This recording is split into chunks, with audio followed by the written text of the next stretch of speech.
and Fox News contributor Ed Rollins. Ed, good to see you. Thanks so much for joining us. Good morning. My pleasure. So is this new momentum that you see? What do you make of this new CNN poll that has Trump ahead? I wouldn't get overly excited about it. I think the key thing here is he's caught her. It's a competitive race the rest of the way. It's kind of a breaking on traditional grounds. Men are for him, women are for her, young are for her, older voters are for. That's the traditional way it breaks out. She still has a slight advantage in money. She has a significant advantage in the electoral college, but he's right where he wants to be. And this is the way Donald Trump plays golf. I'm not a golfer, but he likes to hang around to the last 2 or 3 holes, what I understand, and then kind of finish strong. The good thing on this poll is the 2 things that he gets the highest marks on are the economy and fighting terrorism. And if he makes the rest of this campaign about those 2 issues, as he should, and forget all the other stuff, he can win this thing. Harlan Hill, how do you see it? Well, you know, Hillary Clinton's not Barack Obama, and so I know that she overperforms with minorities and with young voters, but I'm just not convinced that they turn out in the way that they did in 2008 and 2012 for the Democratic ticket.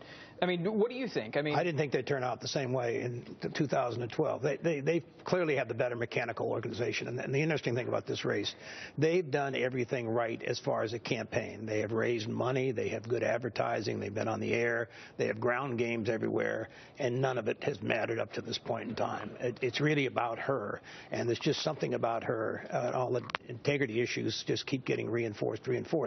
Trump is Trump, and people are getting more comfortable, I think, with him, and I think to a certain extent, I think he can have a fair debate and still win this thing. She has to have a great debate in order to move forward. 3 weeks from the debate, Dagan.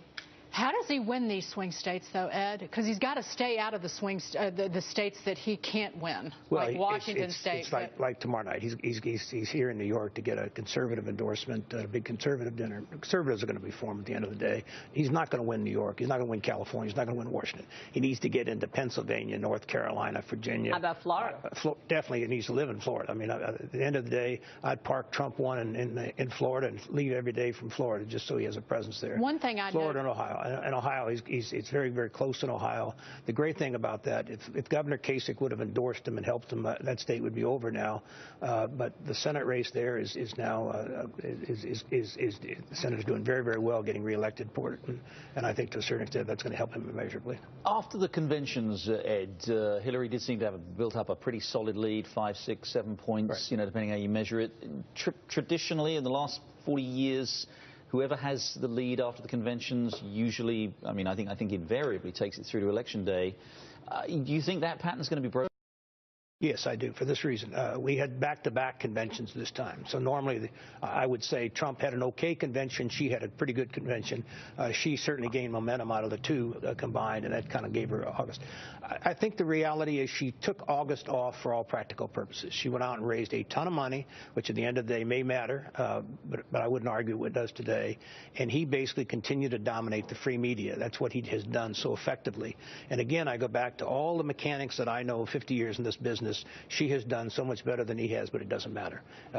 She just can't. She can't stick him with anything at this point in time. He is who he is, and people are getting more and more acceptable of that. He's not her, and that's good enough for a lot of people. There was only one thing that I noticed in the CNN poll is that they've got 90% of Republicans behind Trump, which has been a struggle in other polls where he was like in the mid-70s, and he needs to get to that 90% mark. She's got 92% of Democrats backing Hillary Clinton, but that's where he needs to be. And again, strong with independents. This is as I said. As I looked at that poll this morning, I said this is the traditional Republican-Democrat campaign.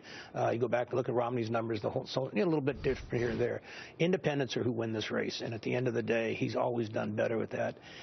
His argument has to be, you want change, I'm the change agent. You want the same of Obama for 4 more years, vote for her. I can fix the economy, she can't. All she's going to do is raise taxes, spend more, I'm not. And that's the message. And it needs to stay at that message, and it shouldn't get distracted by 15,000 other things. Interesting to see the impact that the visit to Mexico had. Hillary Clinton rejecting